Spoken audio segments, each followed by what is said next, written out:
Donc, nous allons passer à notre dernier segment donc, de la matinée avec un panel qui est intitulé Se donner les moyens de décarboner nos bâtiments en consommant mieux notre énergie.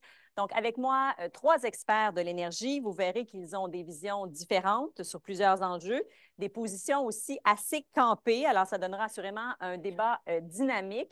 Visiblement, quand on parle d'énergie, ça nous donne chaud. Je fais des mauvais jeux de mots. Donc, ils prendront chacun 5 minutes pour nous partager leur vision et ensuite, on débattra ensemble une trentaine de minutes. Et comme je sais que vous avez beaucoup de questions et visiblement, on l'a vu, là, des questions très pointues et pertinentes, on va essayer de se garder au moins 30 minutes à la fin pour que vous puissiez, dans la salle, et évidemment aussi aux gens à distance, poser vos questions à nos panélistes et nos experts. Donc, je vous les présente et je vais leur demander de venir me rejoindre sur scène quand je les nomme. D'abord, Marc-Antoine Pouliot, le directeur communication et affaires gouvernementales d'Hydro-Québec. Merci, on peut l'applaudir. Venez vous asseoir au centre. Pierre-Olivier Pinault, titulaire de la chaire de gestion du secteur de l'énergie à HEC Montréal. On l'applaudit. Et Normand Mousseau, professeur de physique à l'Université de Montréal et directeur scientifique de l'Institut de l'énergie Trottier à Polytechnique Montréal. Alors, allons-y. Vous savez, M. Danfous l'a dit d'emblée, Hydro-Québec, pendant longtemps, a dit qu'on avait énormément d'énergie. Maintenant, on est peut-être plus en mode de défi majeur de puissance électrique. Donc, pour vraiment bien comprendre où on en est, l'état de la situation, je vais vous laisser, M. Pouliot, là, prendre les premières 5 minutes pour vraiment mettre la table. Très bien. Puis la table, M. Danfous l'a mise, puis très bien mise. Puis je vais partir de ce qui a été dit pour mettre en contexte où on en est du côté d'Hydro-Québec. Mais d'abord, merci à la fois à l'UMQ et à la CNN d'avoir organisé l'événement. Le sujet est extrêmement pertinent, le timing est vraiment bon aussi. Donc, bravo et merci de l'invitation.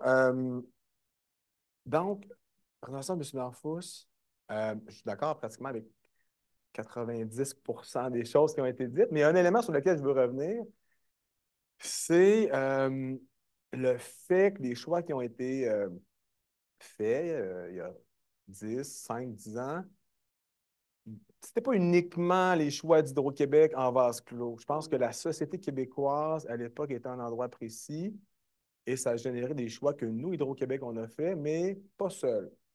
Premier élément qui illustre ce que je viens de dire, attraction de projets industriels. Il y a 5 ans, 7 ans,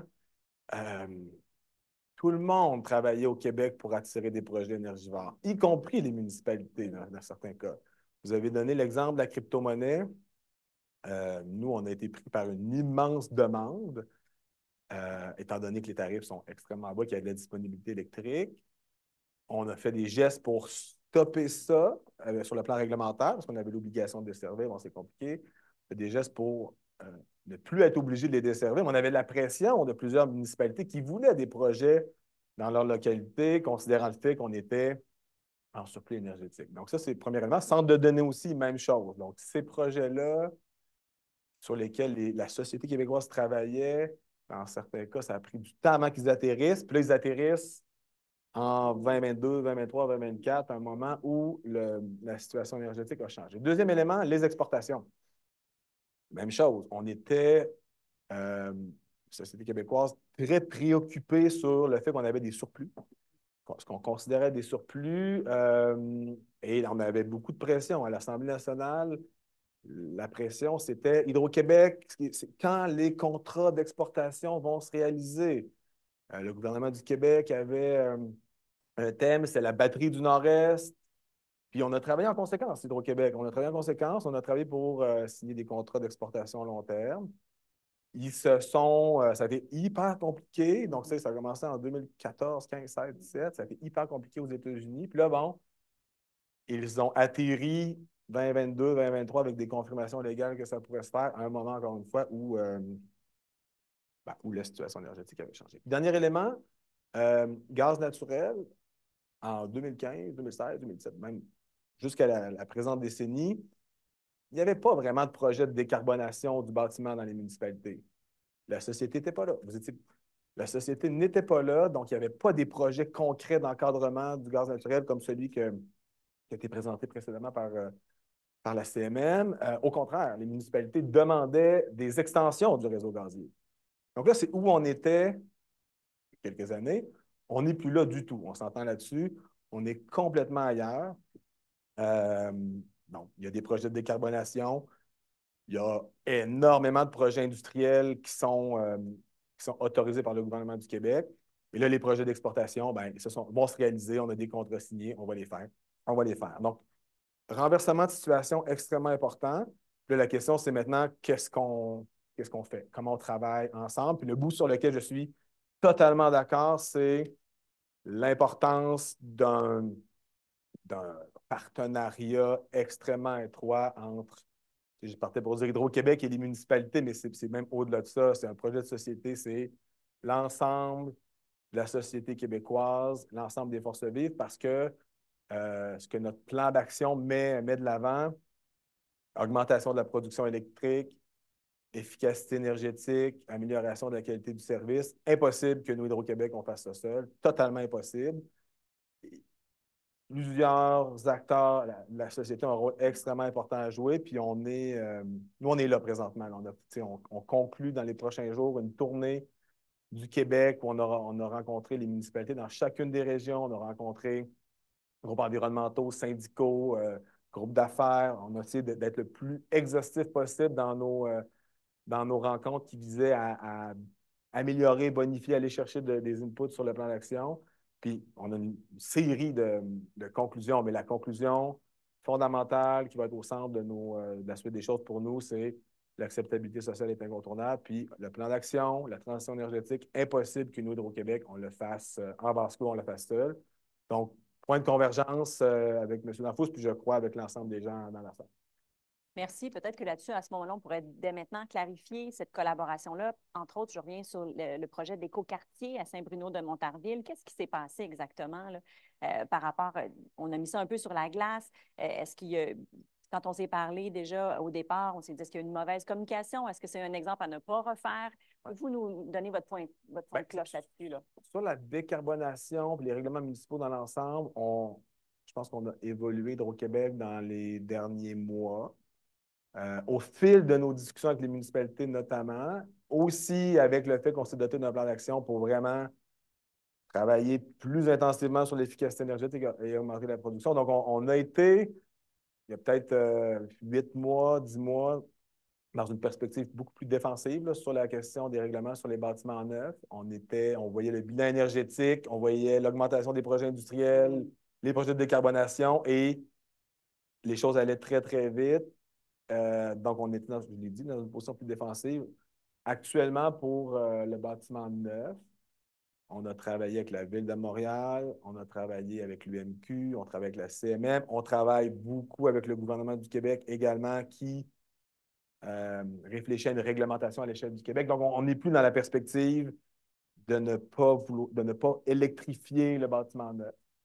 On est dans la perspective de le faire avec les bonnes technologies, avec les municipalités pour s'assurer que l'électrification soit intelligente, qu'elle permette de gérer la pointe, que les bonnes technologies soient implantées, que la réglementation municipale nous aide à pousser plus loin l'efficacité énergétique. Donc, honnêtement, ça témoigne bien des impacts que nos discussions, nos échanges avec les municipalités peuvent avoir. On a évolué. Je comprends. Je suis curieuse aussi d'avoir le pouls. Après ça, je vais passer la parole à nos deux autres intervenants. T'sais, on a entendu déjà dans les présentations quelques exemples, mais selon vous, c'est quoi les moyens que les municipalités pourront prendre pour répondre à ces deux crises actuelles? Donc, évidemment, la crise climatique, mais aussi la crise du logement dans un contexte où les blocs énergétiques semblent limités. Là, je comprends qu'à un moment donné, vous avez eu beaucoup de demandes en même temps. Vous avez peut-être mis une petite pause et là, on va pouvoir mieux planifier. Qu'est-ce que vous pensez que les municipalités devraient faire? Bien, il y a plein de choses sur le volet de la crise climatique, il y a plein de choses. Sur le volet énergétique, plus spécifiquement, on en a glissé un mot tout à l'heure, le projet de loi 41, très important, un projet de loi dont on a très peu parlé dans les médias. Donc, des fois, c'est pas la médiatisation d'un sujet politique, c'est pas nécessairement la fonction de son importance. C'est un projet de loi super important parce qu'il permet trois choses, je dirais. Là. Bien, il y a plusieurs éléments, mais disons, trois éléments que je retiens. Permet la cotation énergétique des bâtiments, super important. Permet au gouvernement du Québec de se doter d'un code du bâtiment durable, donc que le ministère de l'Environnement intègre dans la codification du bâtiment des dimensions éco-énergétiques. Puis, troisième élément, on l'a effleuré tantôt, confirme que les municipalités peuvent adopter des normes environnementales si celles-ci vont plus loin que la réglementation provinciale. Donc, une municipalité ne peut pas adopter une norme environnementale au sens large si elle va moins loin que la réglementation provinciale, mais si elle va plus loin, c'est possible. Puis ça ouvre la porte à ce que les municipalités laissent beaucoup de place à leur ambition sur le plan de l'efficacité énergétique, avec la réglementation qui serait ambitieuse puis qui permettrait d'atteindre les meilleures normes. Puis nous, c'est sûr que, de notre point de vue, décarbonation, donc augmentation de la consommation électrique, rime et doit se faire de pair avec efficacité énergétique. Les deux doivent être mis de l'avant avec le même niveau d'importance. Parfait. Merci beaucoup pour cette mise au point. On va passer maintenant à M. Normand Mousseau, si vous voulez prendre vos premières 5 minutes là, pour nous partager un peu votre vision. Je dirais, en effet, ce qu'on observe maintenant depuis 2-3 ans, c'est la réalisation qu'on avait adopté des objectifs légaux en 2016 et qu'on est déjà pas mal en retard sur ce qu'on aurait dû faire depuis 10 ans à peu près. Alors, finalement, on commence à bouger. Je dirais à la fois les gouvernements qui pressaient, entre autres, au Québec pour dire qu'on a besoin de plus de revenus. Donc, on a fait de l'exportation plutôt que de garder l'électricité pour cette transition-là qui s'en vient. On se retrouve dans une situation tendue aujourd'hui. On n'est pas obligé de faire du développement économique avec l'industrie énergivore. Hein. Juste un petit passant, il y a moyen de trouver d'autres choses pour se développer. Donc, on pourrait aller dans des directions différentes. L'enjeu ici, pour la décarbonation, il y a un enjeu d'énergie, comment on amène assez d'énergie. Mais le problème avec Hydro-Québec actuellement, ce n'est pas tant l'enjeu d'énergie totale, il va venir, là, mais il y a un enjeu de pointe importante l'hiver qui, elle, crée une réticence à accélérer l'électrification et la décarbonation de notre société, et entre autres dans le bâtiment. Juste pour une précision, pour les gens dans la salle, quand vous parlez de l'enjeu de pointe, on parle environ entre 30 et 100 heures par année. Entre 30 et peut-être 150 heures là, dans les mauvaises années, là, mais c'est très court en fait. Quand il fait plus quand il fait très froid. moins 12, et là, tout le monde en même temps a besoin d'électricité. Merci. On a besoin d'électricité, puis s'ils vendent, donc il y a d'autres choses. Mais en gros, c'est une petite période, mais qui détermine en fait la capacité d'aller de l'avant. Et nous, on fait entre autres des modélisations, on évalue comment atteindre les objectifs climatiques à 2050, la carboneutralité. Une des choses qu'on voit, par exemple, c'est que le gaz naturel n'est pas, et ça fait longtemps qu'on le dit, ce n'est pas nouveau, n'est pas une énergie de transition. Étant donné l'échéancier, faire des investissements pour maintenir une énergie qui devra être sortie dans 15 ans, ça ne marche pas. Le gaz naturel renouvelable va être disponible en petite quantité. Et même au niveau national, Canada, où il y a beaucoup de biomasse, quand on parle à l'Association nationale de gaz naturel renouvelable, on dit qu'on est capable de faire 5 de l'énergie totale consommée au Canada. Au Québec, ce serait 5 le gaz naturel, aujourd'hui, c'est 15 Donc, au mieux, si on était très optimiste, et nous, on n'arrive même pas à ces chiffres-là dans nos analyses, là, ça serait 5 le tiers du gaz naturel actuel. Donc, penser qu'on va résoudre le problème du bâtiment en mettant du gaz naturel renouvelable, c'est rêver en couleur.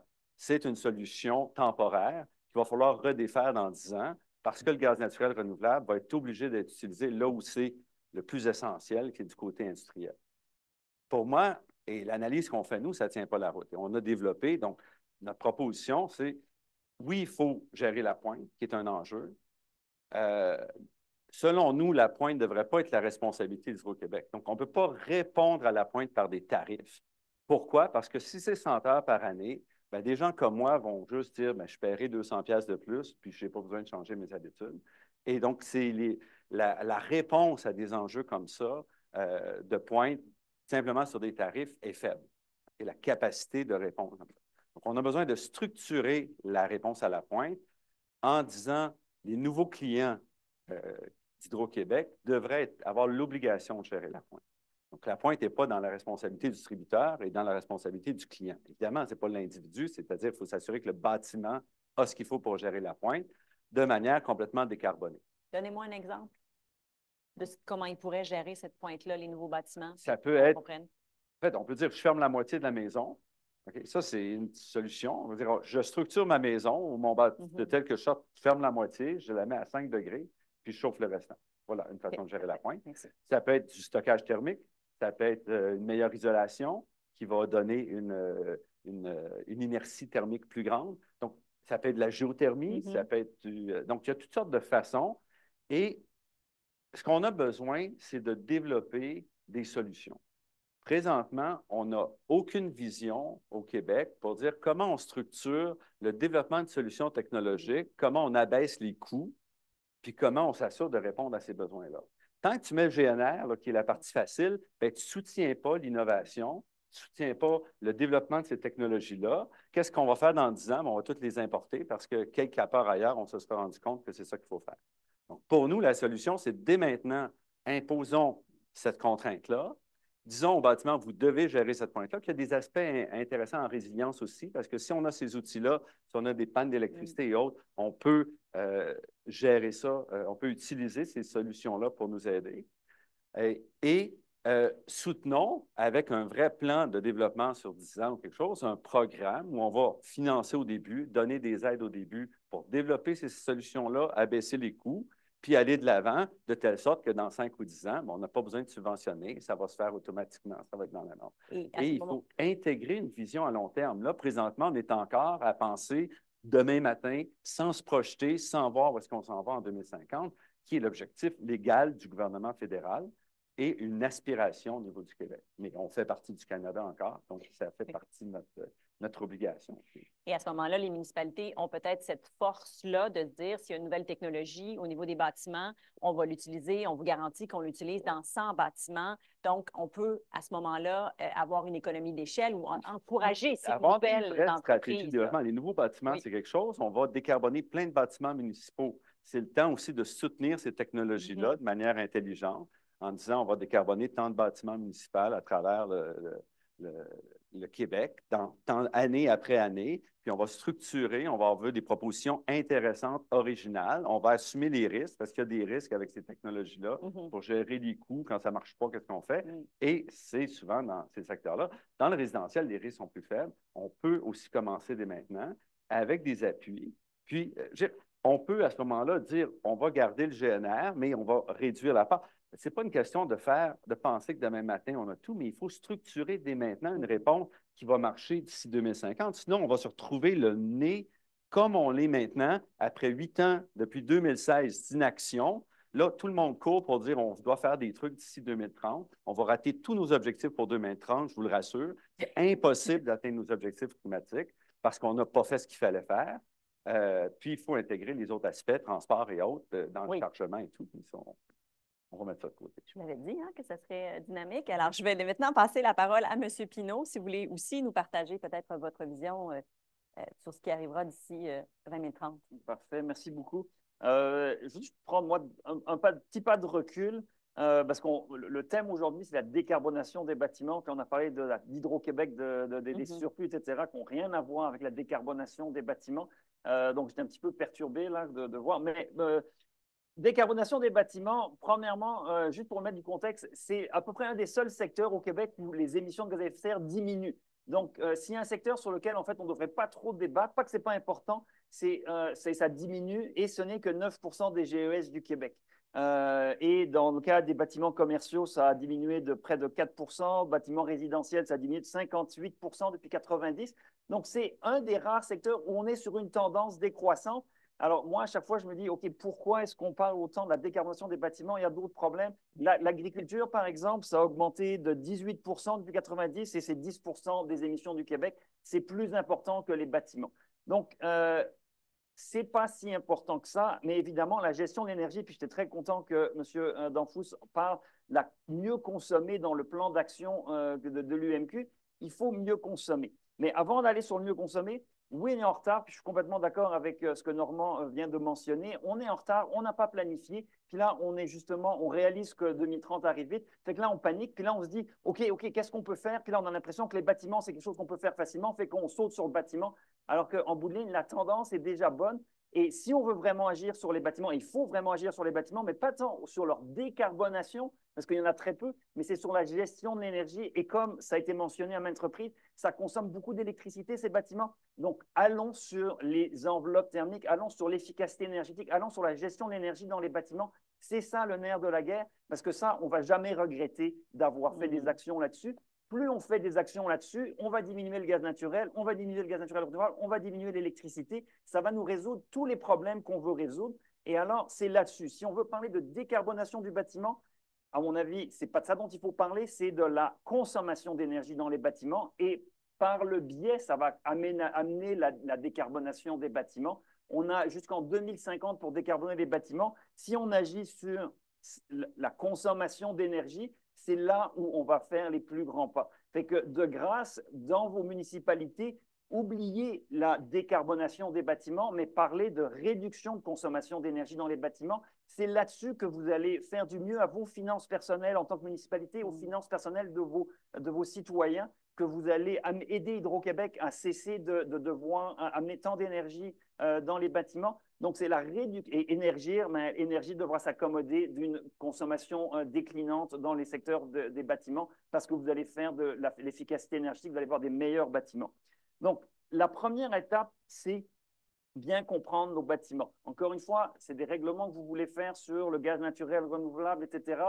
Moi, je vous dis, dans ma perspective, c'est vraiment une perte de temps parce que déjà, on n'a pas beaucoup de gaz naturel, il n'y a pas beaucoup de GES liés à ça. Il y a déjà un déclin dans ce chose. Par contre, au niveau de notre gestion, premièrement, de notre gestion de l'énergie, c'est déficient, mais surtout notre connaissance de la consommation des bâtiments. Est-ce que vous avez vraiment cartographié dans vos municipalités où sont les bâtiments les moins performants, où sont les plus performants? Qu'est-ce qu'on peut faire? Où est-ce qu'on peut mettre la technologie pour gérer de façon plus dynamique les choses? C'est ça qu'il va falloir faire, c'est bien comprendre notre parc de bâtiments. Et ça, c'est de la job où on ne peut pas juste faire un règlement. Ça peut passer par des règlements, mais ce n'est pas juste un règlement qui va régler ça. Ça va être de s'impliquer au niveau de la connaissance de notre parc de bâtiments, de la gestion très proactive. Puis ILO peut aider à faire ça, mais il y a bien des gens qui peuvent vous aider à mieux gérer vos bâtiments. Et ça va vous amener à réduire vos factures. Dans bien des cas, il y a des activités qui sont rentables dès aujourd'hui. Comme gérer justement, ça a été mentionné, Normand l'a mentionné, il y a des pièces vides, on l'a mentionné, il y a des pièces vides de plus en plus dans des bâtiments parce qu'on a des grands bâtiments. Mais ces pièces vides, si on met des capteurs pour justement voir qu'elles sont vides, on arrête de les chauffer quand ils sont vides. Dans des arénas, dans des bâtiments municipaux, il n'y a pas de gestion très proactive qui se fait pour savoir qu'est-ce qu'il faut ouvrir, qu'est-ce qu'il faut fermer. Est-ce qu'il y a une porte qui est restée ouverte et puis toute la chaleur s'en va l'hiver? Il y a des choses, on n'a pas une culture de gestion de l'énergie pour les mentions que M. Danfous les raisons que M. Danfous a mentionnées. On a une abondance et des bas prix, donc on a une certaine nonchalance dans notre gestion de l'énergie. Mais le problème, c'est que l'énergie, elle est précieuse, elle va être rare, elle va poser des enjeux. Il faut beaucoup mieux la gérer. Et c'est ça le plus important, c'est gérer. Donc, la gestion intelligente dans nos bâtiments, des améliorations techniques qui peuvent être faites, des améliorations qui ne coûtent pas cher, comme sceller les fuites d'air, donc l'étanchéité de vos bâtiments, c'est des choses qui peuvent être faites à faible coût, qui peuvent amener des solutions. Et après, à plus long terme, évidemment, ça coûte plus cher, donc il faut le planifier, mais il faut le savoir dès maintenant et le faire au moment opportun. Des rénovations profondes de vos bâtiments, ça va faire partie des éléments. Les autres choses, les réseaux de chaleur, ça a été mentionné, c'est à voir. Puis là, on a tout le monde à casser du sel ou du sucre oui. sur les bitcoins, les centres de données. Vous savez ce que c'est, ça? C'est de la chaleur. C'est de la chaleur. Et il y a des bâtiments, il y a des compagnies québécoises qui disent amenez-en des serveurs dans nos sous-sols et surtout dans les centres-villes, dans des bâtiments qui sont délaissés. Si on a de l'espace, amenez des serveurs là, ça va vous chauffer, ça peut vous climatiser l'été avec des systèmes d'échange de chaleur, de transformation en froid.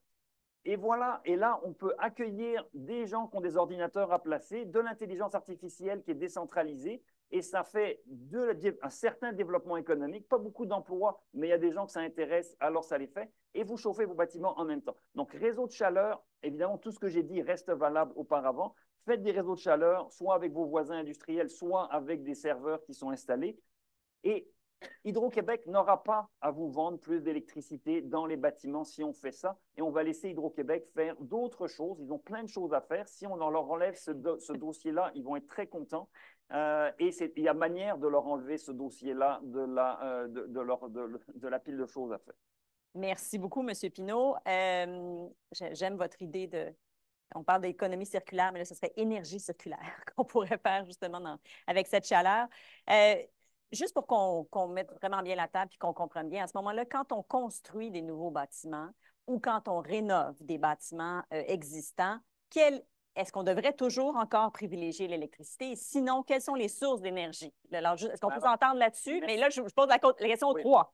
Je vais être très rapide parce que je voulais le mentionner. Oui. On a mentionné à Varennes la bibliothèque Net Zéro, ce qui veut dire qu'on ne devrait en fait pas privilégier d'énergie. On devrait simplement dire, vous faites un nouveau bâtiment, c'est un bâtiment passif, un bâtiment Net Zéro, that's it. Fait que, oui, il y a de l'électricité pour l'éclairage, etc., mais a priori, vous l'autoproduisez vous-même.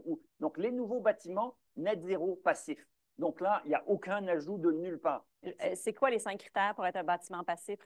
Les 5 principes, c'est il faut de l'étanchéité, il faut des murs très performants, il faut une orientation solaire, il faut... qu'est-ce qu'il faut d'autre? C'est dans votre livre. Attendez, je vais aller chercher. Je l'avais dans votre livre. Vous l'avez écrit. Voilà. Comme ça, on va tous s'en rappeler. Alors, alors, être bien isolé, être étanche aux fuites d'air, minimiser les ponts thermiques, utiliser des fenêtres performantes et optimiser leurs orientations solaires et ventiler en assurant que la chaleur est récupérée. Donc, ça, c'est la définition peut-être d'un bâtiment passif. Voilà. Non, mais c'est bon que vous vous en rappeliez. Parfait. Donc, cette idée de se dire... Merci. Donc, de partir avec l'idée qu'il faut faire des bâtiments qui, déjà à la base... Oui. Si vous voulez réglementer là-dessus. Augmenter le standard de la construction. Normand l'a dit, il ne faut pas se mettre dans des écueils, puis il ne faut pas aller dans des voies qu'on va regretter dans 5 ans, mais ça, c'est une voie que personne ne va jamais regretter de bien bâtir aujourd'hui, plutôt que se battre sur est-ce qu'on met un peu de gaz naturel ou pas de gaz naturel. Puis là, on crée des faux débats, parce que le vrai débat, c'est il faut arrêter de faire des bâtiments énergivores. Très bon. On a vu la courbe de consommation des bâtiments en pied carré qui diminuait. Mais là, depuis une dizaine d'années, dans les graphiques qu'on a vus avant, ça ne diminue plus, ça reste constant. Alors qu'on sait qu'on peut aller plus bas encore. On était environ à 0,2 gigajoules par mètre carré. Ça peut faire environ 50 kWh. Un bâtiment passif, c'est 15 kWh pour le chauffage. Donc, 50, on peut encore réduire de 3. Je ne sais pas si on peut apporter un micro à M. Danfou. Je veux juste savoir, justement, avec cette bibliothèque-là, est-ce qu'au niveau du prix, du coût, etc., vous êtes content de ce projet-là? Parce que je pense que je veux juste qu'on prenne vraiment une minute, là, parce que c'était le premier au Canada, puis est-ce que ça peut nous inspirer pour d'autres? Puis économiquement, combien ça coûte aussi, là? Soyons francs, c'est un excellent coût marketing. Parfait. Mais la réalité, c'est que c'est au moins 30 de plus de coûts de construction. Puis de vouloir l'imposer, bâtiment passif, bâtiment net zéro, partout dans nos nouvelles règles d'aujourd'hui, ma crainte, c'est que les villes qui oseront aller là, les constructeurs vont aller dans la ville voisine où il n'y a pas ces règles-là parce que on a regardé un graphique tantôt de l'évolution de la construction des 3 dernières années, comment ça a baissé dans le logement, puis c'est dramatique.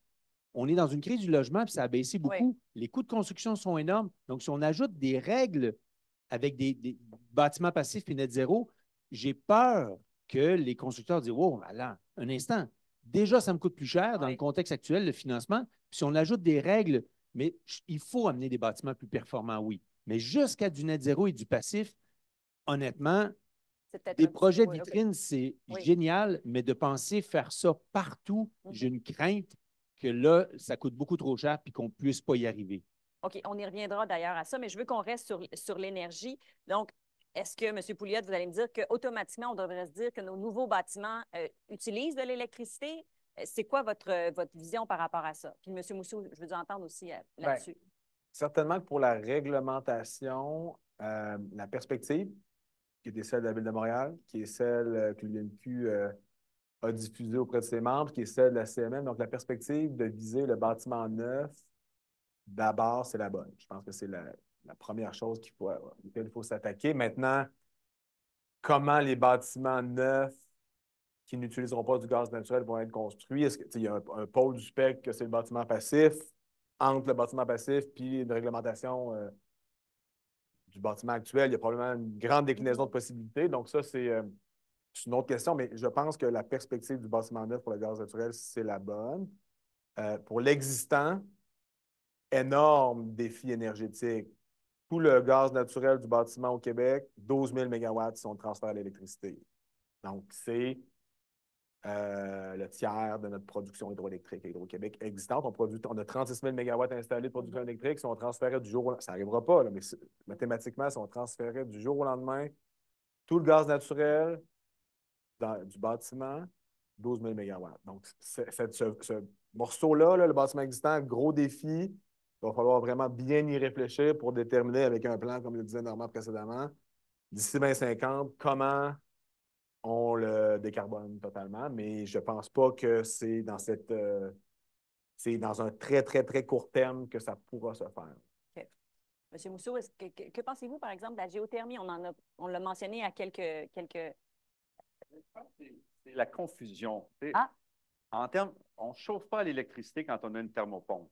On chauffe en échangeant l'air avec l'extérieur et l'électricité sert de vecteur pour déplacer. Si j'ai de la géothermie, j'ai l'électricité. L'électricité fait ma pompe, fait mes échangeurs de chaleur. Donc, l'électricité, on chauffe l'électricité quand on a une plainte électrique. Puis là, on prend l'électricité et on la transforme en énergie, directement en chaleur. Donc, ça n'a aucun sens qu'on utilise des plaintes dans des nouvelles constructions. C'est absolument aberrant. Okay. Parce que c'est plus efficace que le gaz naturel, mais c'est la façon la plus inefficace d'utiliser l'électricité qui, elle, peut servir à transporter de la chaleur. Et on doit aller vers des technologies de transport de chaleur, stockage de chaleur, qui vont être souvent gérées par l'électricité parce que c'est un travail là, plutôt qu'une force de chaleur, pour parler comme physicien. Donc, c'est essentiel. On ne peut pas s'en dégager.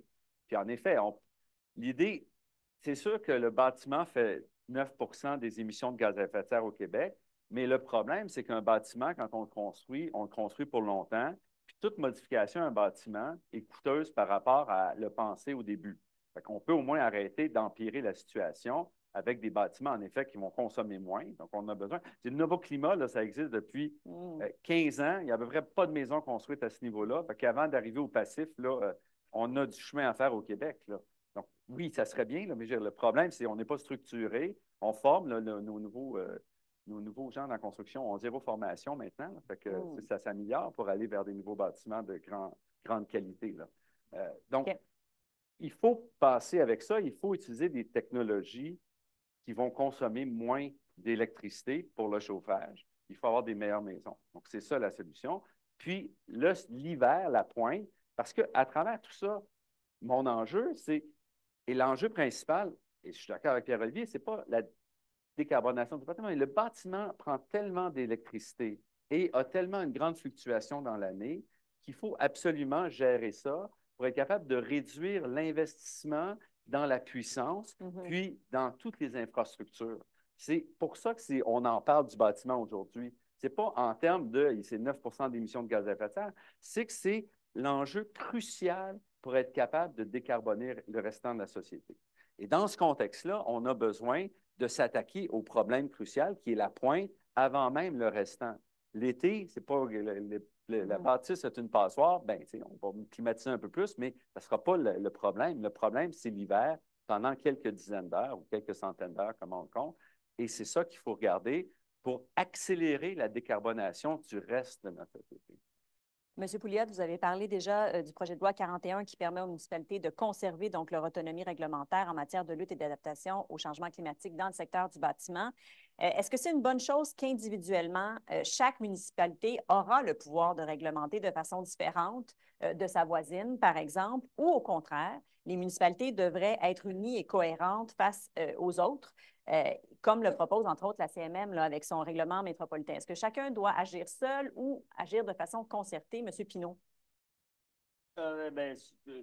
Oui, il faut agir de manière concertée. Là. Comme Marc-Antoine l'a dit, personne ne pourra le faire tout seul. Il faut des partenariats. Il ne faut pas se chicaner sur la place publique. Il faut justement ce que M. Danfous disait, si une municipalité impose un règlement, mais que ça fait fuir les constructeurs parce que le règlement est plus ferme et plus ambitieux quelque part, ça pose problème. Donc oui, il faut de l'ambition, mais il ne faut pas que l'ambition crée une compétition entre municipalités et amène les gens à se dire, ben ça, c'est la municipalité verte et c'est tous les flower power qui vont là. Et puis après, c'est la municipalité pick-up et je m'en fous et qu'on ait plus de clivage encore. Donc, il faut vraiment, puis c'est sûr que si l'UMQ arrive à se dire, on va travailler ensemble pour se dire, on se met des normes communes pour aller de l'avant. L'enjeu sur la construction des logements, c'est un vrai enjeu, mais on pense seulement que la crise du logement va se résoudre par plus de logements, alors qu'on sait qu'il n'y a jamais eu autant d'espaces vides. On a revu les statistiques sur les espaces vides dans les logements. Alors, à un moment donné, il faut dire la vérité à la population. On a une transition énergétique à faire. Cette transition énergétique, elle va se faire en changeant des tendances qui sont malheureuses depuis 10, 20, 30, 40 ans. Une des tendances malheureuses, c'est qu'on a toujours des bâtiments de plus en plus grands et qu'on a de plus en plus d'espaces vides. Si on veut faire une transition énergétique, on ne pourra pas continuer avec des maisons de 2000 pieds carrés puis des appartements de 1500 pieds carrés. Il va falloir qu'on occupe davantage ces logements-là. Et ce n'est pas facile, mais il peut y avoir une écofiscalité qui est faite justement sur vous avez un logement de 2000 pieds carrés avec des chambres vides, mais avant, il y avait des étudiants, il y avait une grand-mère qui habitait là, il y avait du cohabitat. Comment est-ce qu'on peut favoriser ça? Il faut favoriser le cohabitat, il faut favoriser la location de chambres, la location d'espace pour avoir, c'est du tissu social, c'est de l'entraide, c'est des revenus supplémentaires et c'est des solutions à la crise du logement. Et ça n'a pas besoin de surcoûts supplémentaires. Au contraire, c'est effectivement un petit peu de dérangement dans nos habitudes. Puis là, on n'aime pas être dérangé dans nos habitudes. Mais le problème, la transition énergétique, ça va nous déranger dans nos habitudes. Là. Quiconque veut dire qu'on peut faire la transition énergétique sans nous déranger nos habitudes, c'est un mensonge. Et là, on a des solutions de, bon, on va être dérangé, mais finalement, ça va être bon, ça va régler un peu la pression sur la construction. On veut toujours construire plus. Et construire plus, c'est incompatible à grande échelle avec la transition énergétique. C'est parce que c'est plus d'infrastructures, plus de béton, plus d'acier, plus d'aluminium. Ça ne marche pas. On ne peut pas se permettre de toujours construire plus. Si Hydro-Québec veut mettre plus d'éoliennes et de transport, mais ça va demander de l'acier, ça va demander des travailleurs. Si tous les travailleurs ils sont rendus à nous construire des maisons de 2000 pieds carrés, mais là, on va avoir effectivement, en plus, on ne veut pas d'immigrants, puis on ne veut pas que des compagnies étrangères qui viennent chez nous. Fait que là, à un moment donné, ça ne marche plus. Là. On veut protéger avec des syndicats très, très forts le monde de la construction. On ne veut pas d'immigrants pour qu'ils viennent travailler chez nous. On ne veut pas payer plus cher pour l'électricité. On ne veut pas de contraintes sur notre… Mais là ça ne marchera pas. Oui. Alors, il faut accepter des changements. Merci. Hein? C'est un beau portrait de ce qui s'en vient. Mais je sais que vous êtes au courant de tous ces enjeux-là. Justement, parlons des mesures d'écofiscalité que les municipalités ou autres gouvernements pourraient mettre en place pour inciter à mieux consommer de l'énergie. Qu'est-ce qu'on peut faire? Bonne chose. Oui, je vous écoute. Juste un élément, puis honnêtement, Normand l'a évoqué. Je ne sais pas à quel point les municipalités peuvent réglementer spécifiquement là-dessus, mais de base, là, juste la question des thermopompes.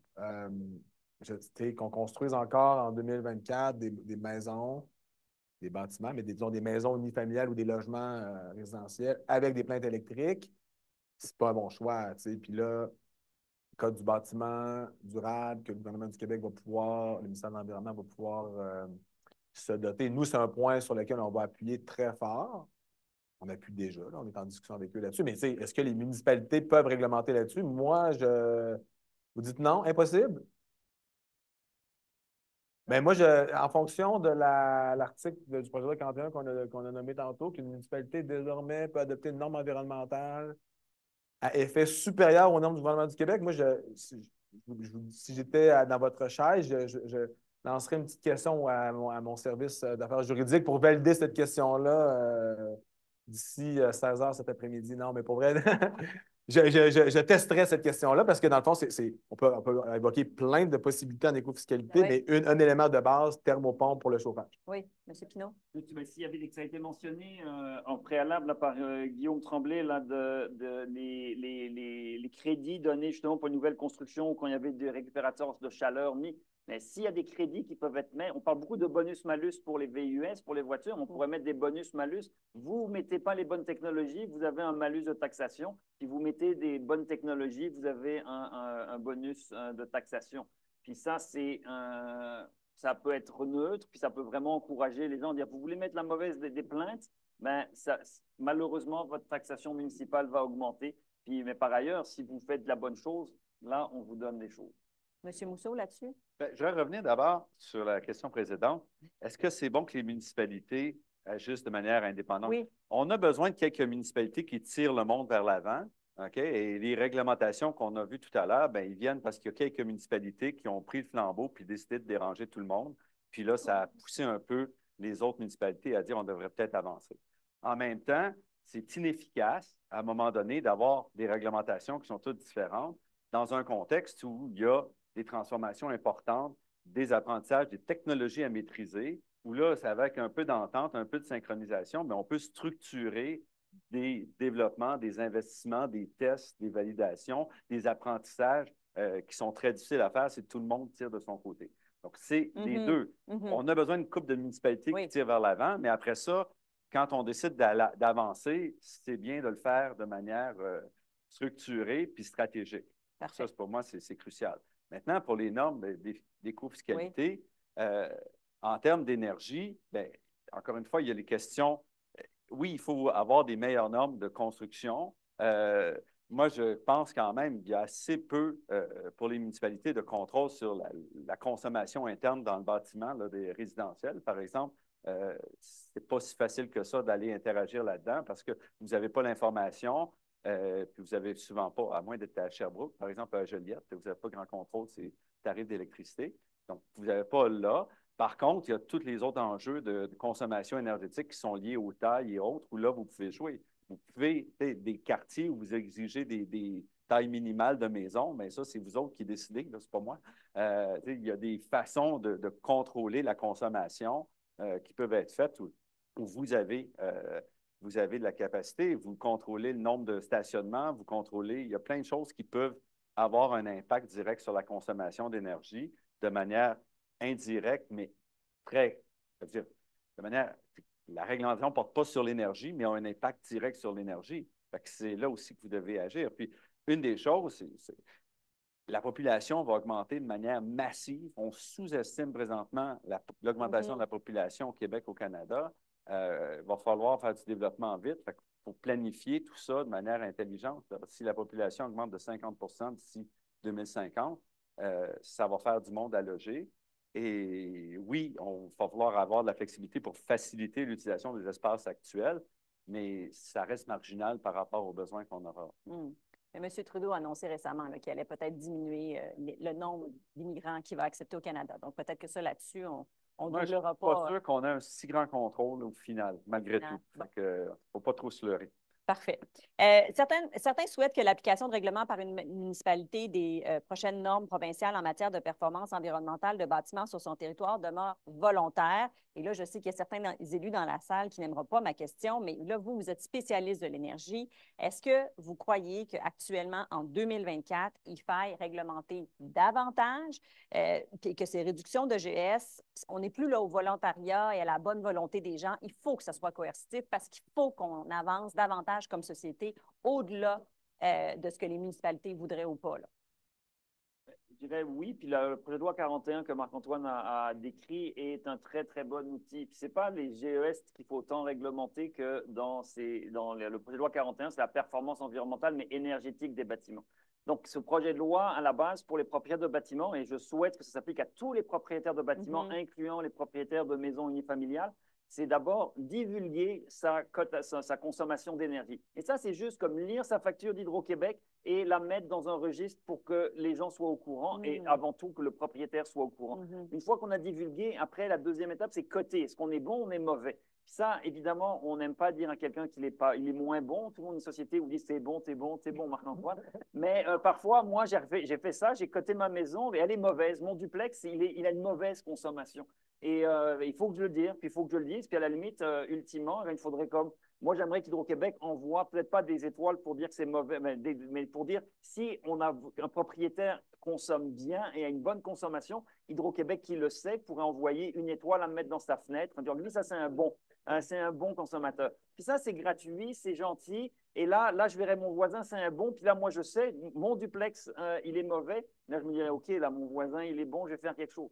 Puis après, là vient la troisième étape de, OK, on t'a coté, mais là, tu as 10 ans, 15 ans pour t'améliorer. Et il y a des choses qu'on peut faire en 10, 15 ans parce qu'il y a des portes qu'on remplace, il y a la brique qu'on doit refaire, mais des gens qui enlèvent leur brique puis qui n'isolent pas en même temps, ça doit être interdit. Donc là, quand la brique, c'est le temps d'enlever les briques, on devrait isoler, faire quelque chose. Ça devrait être fédéral, ça devrait être fédéral, provincial, c'est une réglementation.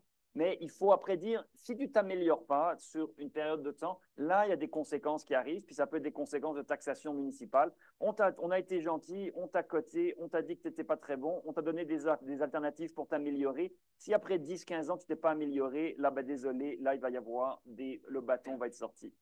Rapidement, vous deux, oui. Pour préciser, là, dans la même veine que ce que Pierre-Olivier dit, le projet de loi 41 permet la cotation, permet la divulgation, puis permet aussi des sanctions pénales administratives. Dans le projet de loi, tout ça est déjà prévu, donc c'est permis. Puis je t'ajoute, permet aussi la cotation du secteur résidentiel au complet. Maintenant, le projet de loi permet, maintenant, ce qui reste à voir, à déterminer, c'est comment ce qui est permis sera mis en œuvre et appliqué. Puis ça, c'est prochain mois, année, mais pour la mise en œuvre du règlement, de la réglementation, non, mais on va savoir de quelle manière le ministère de l'Environnement entend mettre en œuvre ce qui est permis. Jusqu'où ils vont aller. Est-ce qu'ils vont aller au plus loin ou ils vont y aller progressivement? Le règlement là, qui sera public, qui sera commenté, qui fera l'objet d'une discussion publique, sera proposé probablement dans la prochaine année. Oui, M. Mousseau? Moi, d'abord, je ne suis pas d'accord pour augmenter la réglementation. OK. Parce que ce n'est pas une augmentation de la réglementation, c'est une révision de la réglementation. Okay. Donc, c'est une mauvaise présentation des choses. On n'ajoute pas de la réglementation. On dit maintenant, c'est comme ça qu'il faut le faire. Avant, c'était comme ça. Donc, on n'a pas augmenté la réglementation. Il faut le présenter comme on met à jour, puis on avance. Puis voici les contraintes actuelles, qui sont des contraintes différentes d'hier, mais ce n'est pas plus de contraintes. C'est des contraintes on l'ajuste en fonction de nos besoins. Là. Absolument. Et le problème, c'est que là, on a un projet de loi qui dit on permet. T'sais, on est loin en retard de ce qu'il faudrait faire. Là, moi, je ne peux pas croire qu'on soit encore à dire on pense à un projet de loi qui va permettre la cotation. Ça fait des années, on était supposé avoir une cotation obligatoire il y a 10 ans, il y a 5 ans, il y a 3 ans, il y a 1 an. Mais normalement, ça le prenait. Il fallait que ce soit permis pour le faire. C'était l'étape préalable. La prochaine étape, elle va être longue en tabarnouche, comme on est parti là. Puis, on est encore, je vous rappelle, là, c'est pas moi qui l'ai voté, là, c'est une loi fédérale. La carboneutralité, c'est pour dans 25 ans. Fait que si on prend 22 ans pour mettre la cotation en place, on n'y arrivera pas. Puis encore une fois, pour moi, ça ne peut pas venir des municipalités. Il faut que ça soit national pour être capable d'avancer. M. Pinault, je voyais réagir. Non, ben c'est vrai, tout à fait. Là. Il faut que, mais là, Normand déplore qu'on n'aille pas assez vite. Moi, je le déplore aussi, mais il faut quand même de temps en temps applaudir. Le projet de loi arrive enfin. Fait que, bravo. Oui. Donnons, mais là, disons au gouvernement, bravo pour ton projet de loi, mais là, mets-le en œuvre et inclus tout le monde. Mets tout le monde et rapidement, s'il te plaît. Et mettez de la pression, l'UMQ, si l'UMQ met de la pression pour dire allez-y, parce qu'on ne veut pas, nous, être les municipalités, devoir une à une se battre pour ça, mais au contraire, fait en sorte qu'on mette tout le monde là-dedans et les secteurs résidentiels et que ça aille vite. La solution, c'est allez-y en disant nous, on va forcer une cotation encore plus ambitieuse que le gouvernement. Fait que là, un petit peu comme ça, une loi-là qui vient pas mal de pression de municipalités pour d'autres choses, puis le gouvernement, à un moment donné, après avoir poussé pendant des années, il a senti qu'il n'y avait pas le choix. Bien, il va falloir que vous tapiez en promettant d'aller encore plus fort si eux, ils ne font pas un effort, là, parce que sinon, ça ne marche pas. Parfait. On va aller bientôt à la période de questions. Je vous rappelle, si vous nous regardez à distance, que vous nous envoyez des questions. Je vais pouvoir les poser grâce à ma tablette avant d'aller à la période de questions, parce que je sais que ça va être la première question des élus. Alors, M. Pouliot, si nos élus ont des projets futurs sur la table qui ont des grands besoins d'électricité, c'est quoi les prochaines étapes? Parce que vous nous avez dit que maintenant, on peut revenir vers vous, il va y avoir la possibilité d'avoir ça. Donc, si on a un écoquartier, un développement industriel, qu'est-ce qu'on fait? Bien, il faut se parler très tôt. Donc dans le début du projet. Oui. Pardon? En amont, très, très tôt, j'ai 2 collègues des équipes en relation avec les milieux qui sont là. On a des délégués commerciaux qui sont attitrés à Beauville, aux municipalités, parlons-nous très rapidement. Pouvez-vous lever la main, ouais, les gens d'Hydro-Québec? Geneviève et Jonathan Oui, parfait, qui sont merci. là. On pourra Et on venir en a voir dans après. chacune des Parfait. régions, attitré à chacune des municipalités. Donc, très important de se parler en amont et qu'on travaille ensemble le développement des projets en question. Parce que nous, on a toujours deux grandes contraintes. La contrainte 1, c'est le réseau local. Donc, tu sais, chacune de vos municipalités est alimentée par des postes. Au poste, on a des capacités X, on a de la croissance, et dans certains cas, dans certaines municipalités, on a une marge raisonnable, appréciable. Dans d'autres municipalités, la marge est beaucoup plus faible. Puis les projets peuvent déclencher des investissements. Puis des investissements sur des postes, sur des lignes, c'est long à réaliser.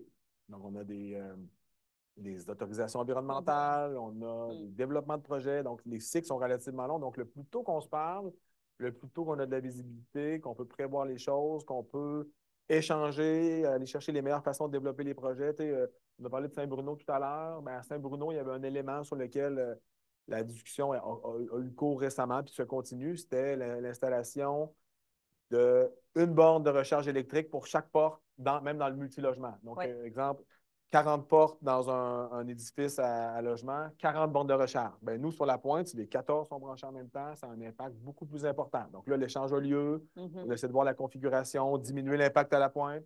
Ça ne peut pas être un écoquartier s'il y a 40 portes et 40 voitures. C'est comme juste entre parenthèses. Oui. Mais je donne à titre d'exemple pour montrer que absolument. Il y a une connaissance qui doit se faire de l'un et l'autre. Absolument, je comprends. Tout à fait. C'est ça.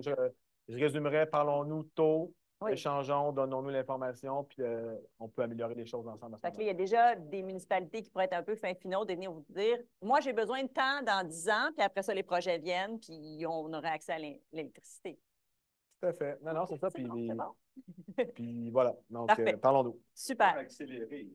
Il y a besoin, je dirais, il va falloir accélérer le déploiement parce qu'on va diminuer la consommation d'énergie en électrifiant, mais on va avoir besoin de plus d'électricité. C'est ça. Puis on ne peut pas se leurrer. Il va falloir développer ces projets-là, il va falloir amener l'électricité. Et pour ça, il va falloir aussi trouver des façons d'accélérer les processus pour arriver à livrer. Là. Oui, puis on n'a même pas eu le temps d'en parler. Véhicules to grid, etc., tout ça, ça s'en vient aussi là, très rapidement. Puis j'ai dit, parlez-nous quand vous avez des projets, mais à l'inverse, nous devons vous parler tôt aussi quand nous avons des projets d'infrastructure pour augmenter le transport, la production, peu importe le volet, mais on doit se parler très rapidement parce qu'on va en avoir, vous le savez, là, mais on en aura là, en milieu urbain aussi, des projets de poste, des projets de ligne, des projets de rehaussement de réseau. Donc, il faut vraiment que la discussion bidirectionnelle se fasse très rapidement. La chose à ajouter, puis on a parlé du solaire, c'est qu'il y a une solution, ça s'appelle l'autoproduction. On a tendance au Québec à penser que Hydro-Québec est notre Dieu et qu'on doit tout demander à Hydro-Québec, et j'adore Hydro-Québec. Mais vous pouvez faire les choses vous-même par vos propres moyens. Mettez vos panneaux solaires, achetez une batterie Evlo et à Hydro-Québec. Hydro-Québec sera content. Et là, arrangez-vous avec vos moyens. On a trop tendance à penser que c'est Hydro-Québec qui doit tout faire. Oui. Hydro-Québec en fait beaucoup, mais ce n'est pas la seule entité qui peut produire de l'électricité. Vous pouvez produire votre électricité. Vous pouvez être aujourd'hui légalement un autoproducteur. Et peut-être, avec le projet de loi, peut-être que Boralex pourra venir vous produire chez vous sans forcément avoir à passer par le réseau d'Hydro-Québec si tout est fait assez localement. Évidemment, avec le solaire, c'est faisable. Avec d'autres technologies, c'est moins facile. C'est moins faisable sur une base annuelle, le solaire. Là, mais, il y a des contrats qui peuvent être d'équilibrage. Si on a un bâtiment passif, on peut arriver à bien des choses. En tout cas, il faut sortir du carcan. On est en transition énergétique, il faut penser un peu de façon créative et se dire qu'il y a des différentes manières d'obtenir une indépendance énergétique et approvisionner ses propres besoins.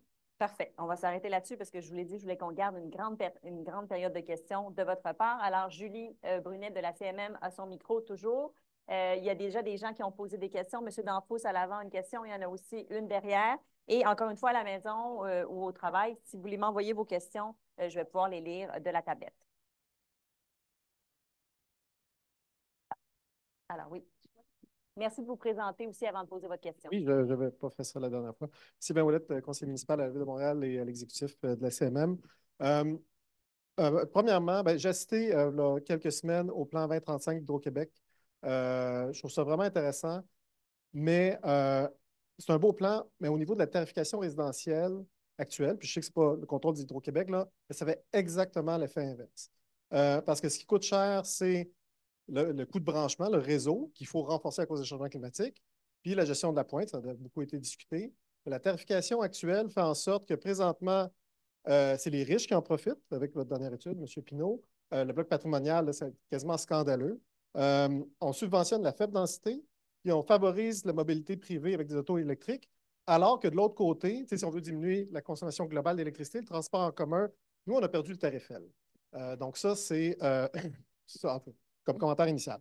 Mais deux points vraiment urgents là, comme solution, que là, vraiment, que je trouve présentement que c'est vraiment un blocage. Dans le neuf, il n'y a pas présentement de modèle d'affaires qui fonctionne pour faire des réseaux thermiques urbains en amont quand on veut développer des quartiers. Il y en a un qui existe à Montréal, mais c'est Énergir qui le possède. Si on veut faire ça sans gaz, il n'y a pas de modèle d'affaires qui existe présentement, puis c'est urgent parce qu'il y a plein de quartiers qui risquent de se développer. On peut penser à Blue Bonnet, mais même plus localement. Ça ne fonctionne pas parce que les villes, c'est énormément de coûts en amont. Il faudrait un monopole là-dessus. On n'a pas les moyens réglementaires, on n'a pas les moyens financiers. On n'a pas nécessairement d'expertise au niveau de municipalité, puis Hydro-Québec n'est pas intéressé à ça pour l'instant.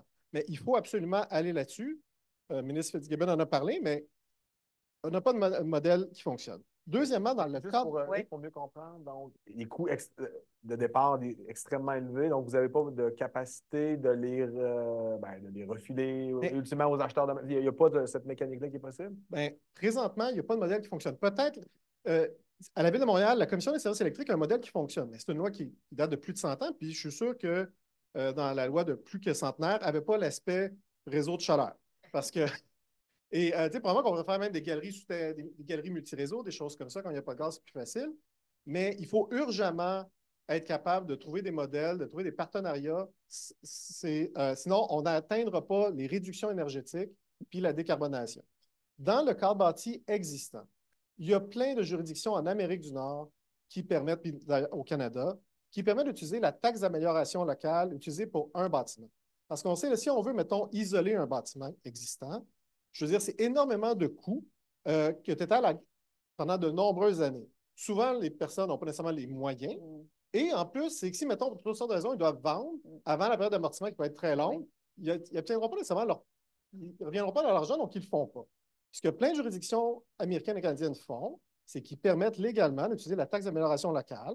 Donc, ça veut dire que tu vas pouvoir, via ton compte de taxe, rembourser directement. Si tu vends, ça reste dans ton compte de taxe. Aux États-Unis, c'est beaucoup utilisé aussi pour les énergies renouvelables, pour l'autoproduction, mais ce n'est pas permis au Québec. Il y a une municipalité, il y a quelques années, qui l'a essayé, elle s'est fait taper sur les doigts. Je pense à Victoriaville ou Drummondville. Je connais les deux. Donc, on n'a pas les moyens pour efficacement agir dans le neuf et agir dans le vieux. Voilà. Merci. Est-ce que vous voulez réagir à ce commentaire? C'est un modèle de financement pour des rénovations qui est excellent. Là, et je ne peux qu'abonder dans ce sens-là. Là, les municipalités pourraient intégrer dans la taxation justement le financement des rénovations et offrir des conditions justement pour permettre l'emprunt. Parce que oui, dans beaucoup de cas, ça demande des capitaux importants. Faire des partenariats avec des institutions financières. Les banques en ce moment, là, elles cherchent... énormément, les caisses des jardins, différentes banques, ils veulent être des partenaires de la décarbonation, ils veulent pouvoir faire du marketing en disant on prête nos capitaux pour des choses rentables. Et c'est rentable. Puis quand on regarde les coûts de l'énergie qui vont augmenter, aujourd'hui, on se dit encore, OK, ce n'est pas forcément rentable, mais on sait, les tarifs, là, le 3% que M. Legault dit que l'augmentation, c'est juste impossible. On ne peut pas rester à 3%. Donc, ça va être plus. Et donc, il y a beaucoup de choses qui vont devenir rentables. Et si on travaille sur les modes de financement, notamment à travers des prêts municipaux dans la taxation, c'est des très, très bonnes solutions. Monsieur Mousseau? Tout à fait. La question, c'est comment on ouvre ces boîtes-là. Puis on a besoin de flexibilité puis de capacité d'innover. Je parlais tout à l'heure d'innovation d'un point de vue industriel, mais on a besoin d'innover dans ces modèles-là d'affaires qui ne sont pas nécessairement d'innovation, ça existe ailleurs. Puis on a une inflexibilité au Québec de reconnaître ces besoins-là. Mais il faut absolument les faire reconnaître plus souvent puis taper plus là-dessus parce que si on ne peut pas développer des réseaux de chaleur juste pour des problèmes de dire comment je monte mon modèle d'affaires initialement, sachant que c'est rentable au final, bien, ça ne marche pas. Il faut pouvoir obliger, évidemment, les résidences à être branchées sur ce réseau de chaleur-là. Il y a tous les enjeux de dire, sinon, je n'aurai pas de clients, comment je vais vendre? Et en effet, il y a absolument besoin de revoir ces réglementations-là. Et, bien sûr, je ne sais pas comment m'y prendre pour arriver, mais c'est un des enjeux. On a besoin de prendre des risques puis de revoir des modèles d'affaires. Bien, il y a assurément certaines incohérences en pré-entrevue. M. Pinault, vous me parlez du cas de HEC, que si HEC diminue le chauffage dans ses édifices, qui serait une bonne chose, va perdre ses subventions au chauffage. Donc, il perd de l'argent à se décarboner. Donc, on est dans des exemples comme ça. Il y en a énormément, donc, effectivement, sur lesquels il faudrait se pencher. Est-ce qu'on a d'autres questions? Oui, en avant, ici, il y a 2 questions.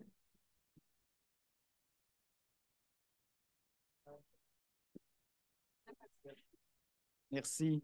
Merci de vous présenter, juste pour les gens qui sont... Oui, bien sûr, Alexandre Warnette, conseiller à la Ville de Laval. 2 questions rapides. La première, c'est j'ai envie de vous entendre sur, dans un monde idéal, en pensant à long terme, quels seraient les éléments essentiels qu'on devrait retrouver dans nos règlements de décarbonation et de gestion de l'énergie, parce que j'entends que ce n'est pas juste la décarbonation qu'il faut faire. Selon vous, qu'est-ce qui devrait s'y retrouver? Puis là, je pense tant dans nos municipalités qu'au niveau CMM, dans une version 2.0 un jour. Première question. Et la deuxième, on a parlé d'autoproduction. Vous avez mentionné, M. Mousseau, Joliette, Sherbrooke. Qu'est-ce que vous pensez de l'idée de décentraliser la production et du rôle potentiel des municipalités comme productrices communautaires d'électricité? Ce qui, à mon sens, mon hypothèse, augmenterait également la résilience du réseau. Puis là, on vient de voir cette semaine, on construit une autoroute d'électricité de 5000 km. Mais si les municipalités avaient la capacité, avec leurs citoyens, personnels et corporatifs, de créer de l'énergie localement, qu'est-ce que vous en pensez? OK, une à la fois. Donc, on revient à votre première question. Oui. Peut-être. La question d'autoproduction, encore une fois, l'enjeu, oui, si on a un enjeu de pointe hivernale très marqué, qui va être le même partout dans le nord de l'Amérique du Nord. OK? Les gens qui ne connaissaient pas ça, là, connaissent tous une pointe d'été, tout le monde s'en va vers la pointe hivernale. Donc, l'enjeu, c'est quand on fait de l'autoproduction, qui va être en charge de la pointe? Si la ville dit, moi, là, je fais toutes mes affaires tout seul, parfait. Mais si moi, je fais mes affaires 9 mois par année, là, puis quand j'en ai vraiment besoin, il faut que je m'appuie sur ces ressources au Québec, bien, on dédouble d'une certaine façon les coûts parce qu'il faut quand même avoir un réseau capable de gérer la pointe. Plus, on a des profits locaux qui sont découplés des coûts de maintenir le système total. Et c'est cet enjeu-là d'équilibre auquel il faut réfléchir. Sinon, on paye 2 fois ou une partie des consommateurs sont obligés de subventionner les autres consommateurs. Et il faut le faire correctement, puis il faut évaluer intelligemment ces enjeux-là. M. Pouliot? Oui, bien, en termes d'autoproduction, à petite échelle, nous, les choses risquent d'évoluer dans les prochains mois. Donc, on a des seuils.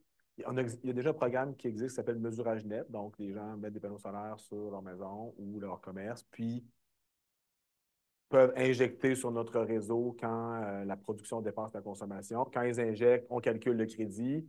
Le crédit leur donne de l'électricité gratuite, entre guillemets, plus tard dans l'année. Ça existe déjà. Le seuil est bas. Actuellement, le seuil de la puissance installée maximale du système d'autoproduction est bas. On travaille possiblement qu'on va le rehausser. Ça va permettre, exemple, au commerce, aux municipalités, d'avoir des installations d'autoproduction plus puissantes. Ça s'en vient. Deuxième élément, qui n'est pas nécessairement de l'autoproduction, mais qui est de la production renouvelable qui peut se faire sur le territoire des villes densément loties, c'est l'appel d'offres solaire dont on a parlé plus tôt, qui va être lancé fin de l'année, début de 2025, mais bientôt. Là, le gouvernement a adopté un règlement là-dessus, puis qui va prioriser et viser des espaces déjà construits, donc toiture de bâtiments, terrains contaminés, terrains déjà minéralisés, donc qui pourraient avoir un potentiel dans les municipalités. Puis je sais que Ville de Saint-Laurent, Ville de Saint-Laurent, il ne faut pas dire ça, arrondissement Saint-Laurent à Montréal a déjà un projet qui mène avec des partenaires pour mettre des panneaux solaires sur les toitures des bâtiments des parcs industriels. Ça, c'est un exemple de possibilités qui vont s'ouvrir prochainement pour les municipalités.